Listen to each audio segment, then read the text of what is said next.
Hello, everybody. Welcome to the latest edition of the Coaching Conversation.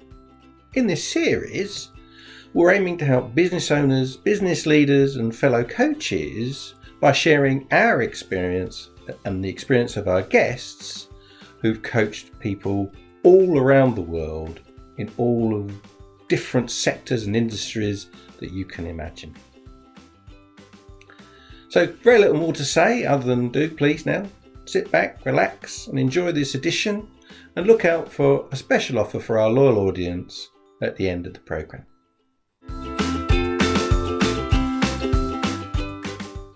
Hello, everybody, and welcome to our latest edition of the Coaching Conversation.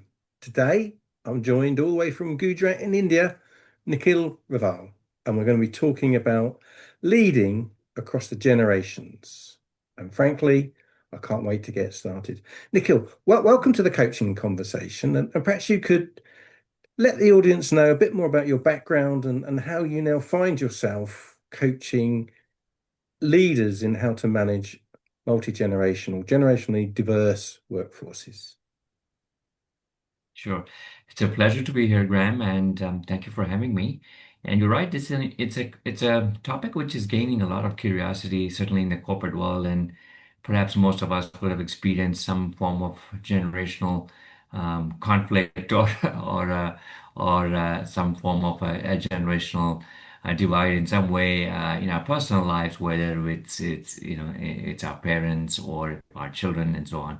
But very quickly to give you a little bit about the story, I'm kind of just broken into two buckets. I spent my early childhood growing up in India, and then I spent the next chapter of my life with education and professional work in the United States, and then I went back to Asia and in India. And I forwarded into leadership consulting and leadership development when I returned back. So, it began with some teaching, and then I had a chance to work with a really good company where we built leadership solutions around the world and a lot of extensive work in Asia. And in 2018, when I took my first sort of stab at writing a book, I said, what can I write isn't already sort of out there from the Asian perspective? And it seems there's so many books out there on leadership today. So at the time in 2018 and 19, people weren't talking about the Gen Z generation as much as perhaps they're doing now. And so I said, let me kind of take a plunge to do something which is a bit more forward looking. And so that's how it began. Then came the podcast of understanding Gen Zs, and from there, a lot of the consulting work that I do, it just kind of really made me realize that it isn't just us Gen Zs who kind of we make them sort of the center of focus. It's really everything in the system, meaning to say that the bosses and the subordinates and the peers, they all have a contribution sometimes to either the harmony, the friction, or the fusion. And that's how the second book came. And a lot of my work is done helping managers to lead Gen Z, but certainly also to kind of look at the multi-gen workforce more broadly. And for you, what would a typical client look like? What kind of organization would it be? Yeah, so typically, I mean, there isn't atypical, but I say much of my work is done in the corporate space. So it could be a mid-sized company to a very large company. Just in terms of the size, you're looking at anywhere from, I don't know, about 2,000 people to a very high number like 200,000 people. But largely, the emphasis is done, the focus is on middle managers, senior managers, people who are either first-time managers, meaning to say that they're leading for the first time, or managers who are leading people who are in the Gen Z generation. And the other end of the spectrum that I do much of the work is at the senior level, which is, things like how do they align themselves with a common purpose and vision and mission, and some of the things that we assume that it all will be very, very easy and aligned, but many times it's just that very senior group needs to get on to a same page, oftentimes. And so yeah, it's across industries, but I would say typically from middle managers to senior managers, so people with 15 years of experience right up until 25, 30 years of experience. And is that mainly in Asia or is it wider flung than that? Yeah, most of the work it is Asia based, but today post COVID, I mean, we all do so much of the work online as well, and therefore I do I'd say about 30% of the work also virtually, which will include cohorts and participants from around the globe. So certainly from Europe and UK and North America and Far East from my side to the Australia Asia Pac. So when you're beginning to work with your clients, and we're talking about generational diversity here and the various challenges, what do you find are the problems or the help that they're looking for? Yeah, so I think it I think it begins more like how do we get them to collaborate better, I think, and that's in a way kind of the big picture brief, and then you have to peel through the layers to find out okay what is the issue. And I have had workshops where I've specifically only kind of facilitated, let's say, millennials and Gen Zs, and then one would think that, oh, okay, but these are two very similar generations, very tech savvy, and they don't see it that way. So I think it starts with, on one end, Graham, where maybe if your company is experiencing a lot of attrition with younger managers, it's about how do we go about helping them get engaged, more inspired, more motivated, right? So that's one end of the spectrum. And I also have done exclusive cohorts for the Gen Zs, kind of to help look at the other way, which is to say that, okay, how do they become more productive? How do they become less on devices? And how do they come to appreciate a perspective of a boss or a super boss, who doesn't quite see it the same way, they don't learn the same way, they don't communicate the same way.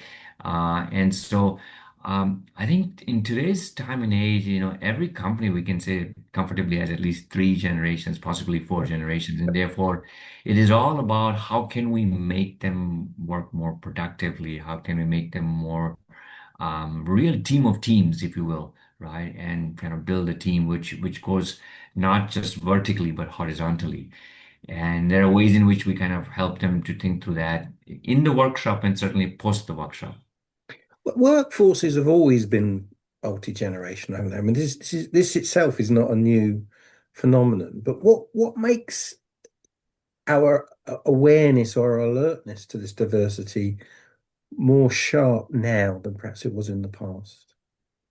Yeah, no, excellent question. I think there are a few things here, Graham. One is, of course, we're seeing that more and more people are sort of extended their work runway, if you will, which means today, if you go even on LinkedIn, you will see people in their mid 60s either looking for projects or looking for work or wanting to kind of do that next sort of gig after, let's say, a full-fledged corporate innings.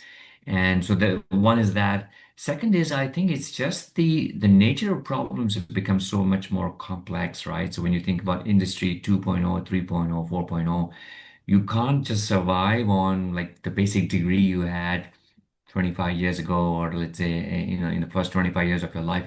You really have to be agile in unlearning and relearning. And COVID was the best example. If I give say that, like, look, if you were a pharma graduate, you can't say that, hey, I've solved the problem. Like, you have to still think about who's going to get the vaccine, how we're going to price it, how we're going to ship it, and what's the communication strategy. So I think managers today have to look at a very sort of a cross-discipline lens. And that only comes from people at different layers. And I think it's more pronounced where we see the younger generation, they bring a set of skill sets and competencies, and the more experienced generation, certainly they bring their own kind of vantage point of what they've seen and done. But all of that gets disrupted with the layer of AI on top of it, right? Where we're seeing that the technology can both be kind of a boon and a bane at the same time. But I think it's just it's this classic storm of what's happening outside in the world with the geopolitical shifts and changes and how quickly companies have to come together to produce things and the rate at which technology is disrupting. And it just calls for a much more collaborative way to work together to solve, right? And I think that's one of the things that we're seeing. And so, from your perspective, from your experience, is the biggest challenge coordination and collaboration? Is that as how you see it? The different generations, because they're coming with different backgrounds, experiences, and viewpoints. It's actually Yeah. trying to coalesce them around a common purpose. Is that what you see as the big challenge? Yeah, I'd say, Graham, I think there are about four or five key things normally comes up just to kind of extend the answer to the previous question. One is, I think there's a fundamental difference in just what we call generational values, right? So a boomer wants stability and just recognition from a good brand, and X wants work-life balance. The millennial wants recognition and freedom to make decisions. The Gen Z wants much more autonomy and So I think there is the values on one side and the behaviors that they bring.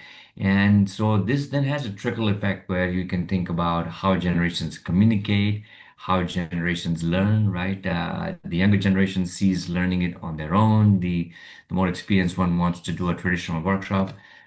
You can think about, and also part of it is the stereotypes that we just kind of carry about each generation. So it's about breaking some of that. So you think about learning, you think about careers, right? The millennials and the Gen Zs don't see themselves with a company for a long, long time. In other words, in the traditional way, we could think about somebody going into a company 10 years, 15 years, 20 years, pretty normal. It's just not the case anymore, right? So even that is different. How they see benefits and perks, right? So again, someone wants a high salary, a higher retirement sort of package on the way out versus somebody who wants more mental well-being initiatives, some in which ways they can kind of look at their, buying capability for the next home or the next car or whatever. So I think some of these things together just makes it that much more harder for the HR people, the business in general to cater to, they can't do one size fits all. And therefore, how do you keep the diversity intact and leverage the strengths is sort of the challenge and also the fun. And do you find different cultures or different sizes of organizations have different spins on all of this? Or is it more homogenous? Yeah, so you know, people do the traditional coaching, which of course is more one-on-one or let's say to a leader. But I think increasingly there is the coaching with another layer of saying that, okay, how can I manage a team which is, let's say, hybrid, for example? I mean, I've seen companies where, they just now have to learn to manage both in person and hybrid. They can't take the view that, I won't manage people on a Zoom call or let's say a Teams call. It's just a fact of life. And so I think you see things like that which make it that okay, yeah, com managers need coaching, and many companies today are also new to the concept, at least in the Asian perspective, and they're newer to the concept of coaching. There is the one-on-one coaching, but the multi-gen coaching, right, where it's more about just how do I manage upwards, how do I manage downwards, and the one-on-one coaching has its place, but I think it's more also the group coaching where we just say that, look, can we bring that multi-gen teams together and can we design methods in which we can track what happens post the workshop in time one, time two, time three, and see that, is there an honest conversation happening? Are they breaking the stereotypes? Are there ways in which there is more trust in the team now? Are they more aligned to a common goal and so on? And when you're working, you've mentioned workshops and so on. Do you need to do a diagnostic before you start? Or is that what the workshops uh, provide? How do you get started? And then what tools do you use to help your clients? Yeah, no, absolutely. I think a focus group discussion or a simple sort of a training needs analysis is an absolute must. I would say as many stakeholders we can speak to generally just gives you more insights into what is happening because oftentimes the business has one take, the learning team has one take, the participants themselves have their own view of how good or maybe they even carry a high perception of how good they are. So I think we try and triangulate at least three stakeholders at minimum, the sponsors, the HR learning community, and the participants. But In many companies, they support to say that, look, you can even talk to their direct reports. So maybe they give you an insight and the bosses, right? So as much as we can do from the 360 perspective, it just gives you a much more well-rounded need. And I think the more mature clients will agree that they may not necessarily have pinned down exactly the issue. So let an objective sort of eyes from the outside take a view, and then we just try and find out a common sort of a Venn diagram where we say that we've heard four, and these are the four themes which everybody seems to be agreeing on. So let's now kind of design something on that. And when you've completed this Venn diagram, you've done this diagnostic, do you find the senior leadership buy into this reasonably readily, or do they recoil, or what do you normally find? Yeah, no, it's a good question. I think in cultures where they're open to, sometimes seeing the mirror or open to seeing the mirror very, without getting defensive. I think they can accept the observation. In fact, in many instances, companies are just happy to give a diagnostic report and that's it because they do want to hear from someone independently. But in other companies, I think if there is a little more resistance to change or a little more resistance to kind of them becoming sort of put on the spotlight, then of course, you see a conversation, but not necessarily sort of being congruent in the classroom, or even you see it in the classroom, but not necessarily when they go back. So I think it's about setting that expectation, right? Where we say that, look, you hired us to tell you, like, you go to the doctor to kind of hear, you're in good health or you're not in good health.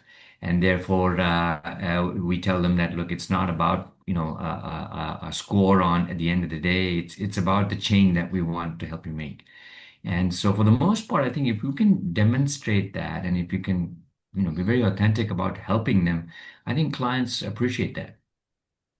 And then when you start your work with them, how long does that normally take? And do you have any special techniques that you use? Yeah, so again, we've done, Graham, in sort of in my past innings, we've designed programs which are 1 year long, which means you do several modules. You'll do like a 5 day, then there's a intercession in between, then come back and do another 5 day, come back and do. Now, obviously, that can't work for every company with budgets, times, and so on. So then you do a more shorter version of that, whether it could be 6 months, 3 months. But the idea there is to ensure like the learning remains active, right? It's not about what you see in the classroom in 2 days because most people tend to get back and become very busy. So one of the things that I kind of specialize is that how do you create a design? And I just want to emphasize this, how do you create a design which is much more um, almost sort of scalable beyond the classroom? So what are the touch points? Can we have them to write something? Can we have them to do a project? Can we have them to do a blog? Different ways in which we can check the progress. Can we do a webinar? And that's just a good way for us to see that it's not falling off the side, and also making sure that there is buy-in from the senior stakeholders, right? So there is a skin in the game from them as well, for them to come back and say that, look, we'll help you in this touch point after a month or after 2 months, and therefore it just makes it that much more real. And then we can go back and demonstrate that, look, it wasn't about a good classroom session, it's about the shift in the behavior, and these are the ways in which we can measure it. And when you do go back, say after a 6 month or a 12-month program, and you're doing these measures, how receptive is the organization generally, but also the senior management to either the success and significance of the change or the fact that it hasn't landed as well as everybody would have liked? How do you Yeah. find that? Yeah, I think the biggest challenge, Graham, as you know, is that in the learning profession, we have the four level, like you can do the classroom, you can do a test after the classroom, which is level two. The biggest challenge is level three and four, which is like, how do I demonstrate the change in the behavior? And so I think what we try to do is that we figured out ways in which we can kind of figure out what is the performance behavior that we're looking for first, that we want to see, Yeah. and then first design it backwards. But I think beyond that, the level four is just trying to kind of figure out some metrics in which we want to measure it against the business metrics, right? So let's say if it's a sales-driven organization, do we want to see that there's less attrition? Do we want to see that there's more penetration of a certain product, right? What is it? Or do we want to see that the NPS scores goes up? And what we want to make it very clear to the business is that, look, the role of the learning partner is simply to be a catalyst. In other words, we help nudge some of it, but we can't completely transform, because at the end of the day, they have to have their own effort that they have to put in. The business has to support them, the external conditions, the internal conditions, all of that comes together. And I think if we can get that common agreement up front, then it makes it that much more easier at the end of the 6 months or 12 months. And what is it that we're looking for? Very often, in my experience, in these kinds of transformation programs, because the transformation is over an extended period of time, they forget how bad things used to be, Yeah. and they've got used to the current situation, the improved situation, and they forget exactly what they left behind. Do you recognize that? Is that something that you see? Absolutely. I almost, in fact, go back first to say, Graham, that I think there are fewer clients who sign up for almost a measurement kind of a ROI kind of a conversation at the end of the journey, because it takes a lot of effort, it's a lot of money, it's a lot of bandwidth on their side. Therefore, there are fewer people who sign up knowing fully well that this is going to be very time consuming. And it's the multiple touch points, it's how you position the program, it's how you position and how do you what do you wish to see? It's for example, like we had a client in Malaysia where the global CEO brought the country heads, and basically he announced saying that, look, we're in January. When we meet in October, we want to know what's the next billion-dollar idea. And by the way, we're going to give you 6 days in between as a way to help you get that. Which means that the role of the 6 days was simply like a catalyst role. So it wasn't about a professor coming from a top school or anything. It was almost always about, we want at the end of the 9 month this idea, and therefore we'll weave in coaching in between, business coaching and leadership coaching, and 6 to 8 days of excellence. So how do you frame that matters as well. But you're right. I think it's important to push back to the clients along the way that, look, we're seeing there's people not showing up on calls. We're seeing senior leaders promise something, it's not happening, and we just want to flag this. But you're right. In longer journeys, this can happen because just so much of the busyness and the pressure can take over. Yeah. Nikhil, it's been great talking with you. If any of the audience want to learn more, how can they find you? Sure. So the easiest way, of course, is I'm very active on LinkedIn. You can look me up, Nikhil Raval, and then I have my own website as well. It's learnwisely.in. And of course, you can see all of the work that I do. The TED Talks are there, the books are there, the podcast is there, the clients that I work, it's there. And the books are available on Amazon and some of the popular portals as well. So, yeah, LinkedIn and my website. There's also a YouTube channel that I run, which is again on the podcast. But I think the LinkedIn is the good starting point, and then it can give you ways to get to the other channels and so on. Fantastic. Nikhil, thanks very much. And that's it for this edition of the Coaching Conversation. We'll see you again next time. So, there you have it, the latest edition of the Coaching Conversation. Hope you enjoyed it, hope you found it useful, and I hope it did what it set out to do. As promised at the beginning of the programme, here is a special offer for you, our loyal audience. If you reach out to me at gwiley@sagereen.com and mention this podcast, we'll make available to you a coaching programme for you and or your team at a 50% discount. So where can you reach us? So it's definitely gwiley@sagereen.com. You can also reach us at the Executive Mindset at sagereen.com, and our website is clearly theexecutivemindset.co.uk. If you enjoyed this, do please leave us with a wonderful rating on Google. We'd really appreciate that. So nothing more for me to say now other than see you again soon.